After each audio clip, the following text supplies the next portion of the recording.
Hey, welcome back to Killzone. I'm Blind Sally. I'm Nine Gear Crow. And holy shit, we can choose characters. I'm Jamie the D.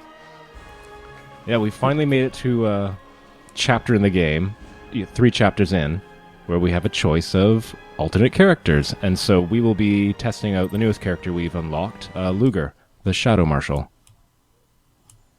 AKA, obviously, stealth guy. Yeah. In a game with not much stealth. Lead us back up to the surface. No, very little stealth. Although, since we're still in an urban setting, she won't be utterly useless.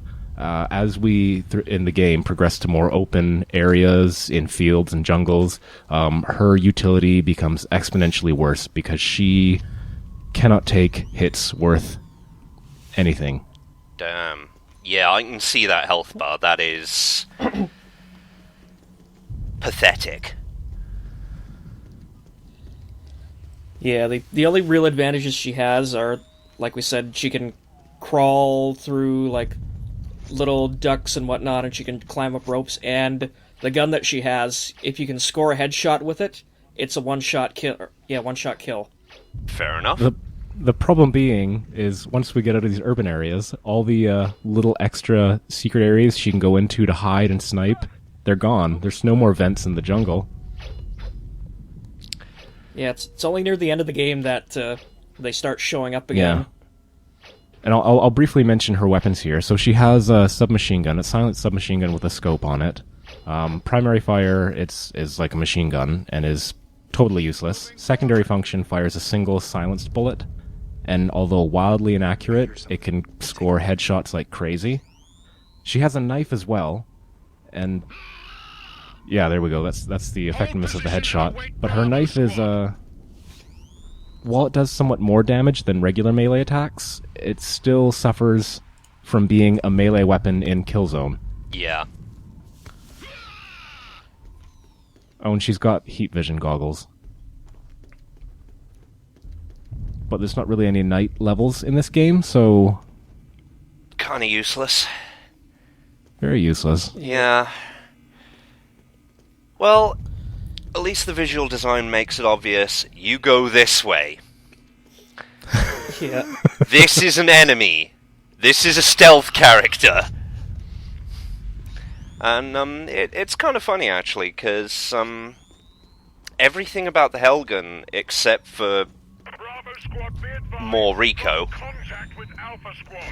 appears to be aimed with the single purpose of dehumanizing the entire, the enemy in general. Which, I guess, makes it okay to mercilessly slaughter them the way we just did there. Yeah, I mean, even the tanks. I mean, ISA tanks, they're, as far as I'm aware, they're standard tread jobs. Yeah. We could get up to the But train station from here. the Helgen From there, we can tanks, get to the park and into the they're a slums. combination hover-stalk tanks. They hover, but when they actually get into firing, they put their legs down, and... they're alien. They are really bizarre. It's interesting in later games, the Helghast start getting, more bog standard tread tanks, which almost makes them a little more human, and I think they're trying to do that in Guerrilla. They're trying to make it the gap between the ISA and the Helghast a little more tenuous, so that you're not quite sure who the good guy and the bad guy is. But then even in the later games, while their standard weaponry and armament is becoming more human, more normal, they're still getting like batshit insane, like planetary defense items. You get onto their home planet, you see how weird it is to be on there, like the strange animals they deal with on a day-to-day basis, and they become alien in different ways. Yeah. Barricaded themselves in the other building. We need someone to get over there and blow up the door. Luger, you're the best qualified to do it. The charge is already on the door. Yeah, We need to it's get across kind of the weird bridge because activated. people are so used to, military people in games being assholes that the ISA stay the good guys no matter how questionable their tactics You'll are. have to crawl out. Yeah. Go! And a lot of people hate the ISA. Yeah. YouTube comments are a funny place to go when reading about these games. This is an interesting part here, I should just point out. If you're playing as Templar at this point, you stay back and you act as a sniper so that Luger can make her way up here. Huh. If you're playing as Luger, you actually make your way up. This doesn't happen often. Usually when you play as different characters, the differences in levels aren't very Pronounced. big. Yeah. Yeah. But occasionally there's some clever bits. Was that a crotch shot? Yeah, and I think it was a one-hit kill too. Yeah. You know, a few generations of evolution on Helghast has really changed the biology of the Helghast. Ah, yes, the genetic retroengineering program. Which is actually a pretty common thing in sci-fi.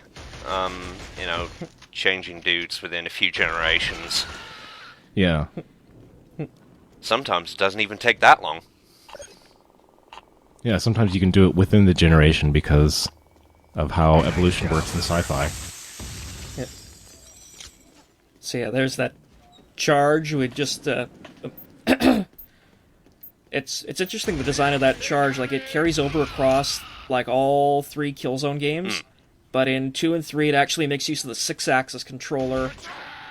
Yeah, one of the 2 games to do so. Yeah. Killzone 2 and 3.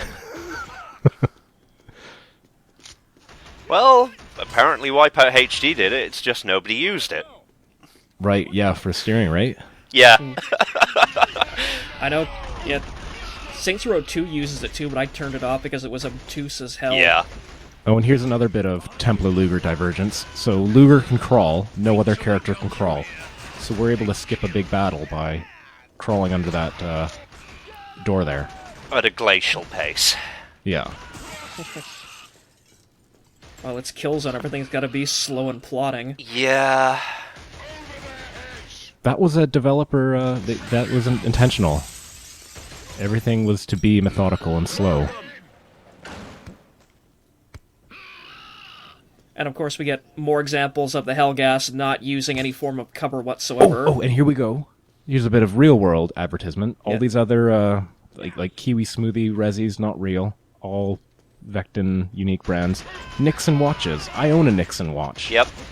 I have no idea if that was intentional or if there was actually a deal in place, but like I don't recall any like Helghast brand watches by Nixon. So it's funny that they're there. Probably a sneaky bit of advertising. Yeah. I mean, after, oh shit, what was the game? Hellgate London. That was it.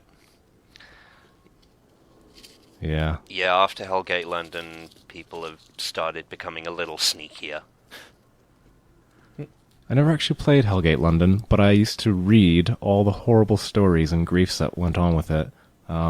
It's not still around, is it? Like, is it completely shut down? They've got rid of all the servers and just canned it? I'm pretty sure it's canned. Yeah, I think they did. Yeah. I thought it was a cool idea. Oh, yeah. But that's the history of game design, isn't it? Yeah. I think a lot of people were just... Initially, like, a lot of people were just really mad that it wasn't Diablo. And again, it's sort of the same thing that happened with Killzone, how, like, the gaming press hyped Killzone up to be the Halo killer, And then it wasn't everyone Halo. was... Yeah. Yeah, and then, like, the gaming press hyped Hellgate London up to, like, it's the new Diablo, and then when it wasn't, like... Yeah, it's always a bad idea. And of course, yeah. And little thing you might have noticed as we were heading into the mall here, the security alarm goes off again because we have guns. Yeah, there we go. Yep. 47% accuracy Next-gen with gaming. Luger's gun. Yeah. And again, it's because I think it's because that gun is so inaccurate that even when you're trying to... Yeah, even the carefully- scoped shots were missing. Yeah. It's got such a wide spread, it's weird, but... Yeah. Then That's- again, it is an that's sort of- SMG. Yeah. And that is kind of Killzone's thing, to be really weird and bizarre, where you wouldn't expect it to be. Well, anyways, thanks for watching. That was part 1 of Chapter 3. See you soon. See you next time.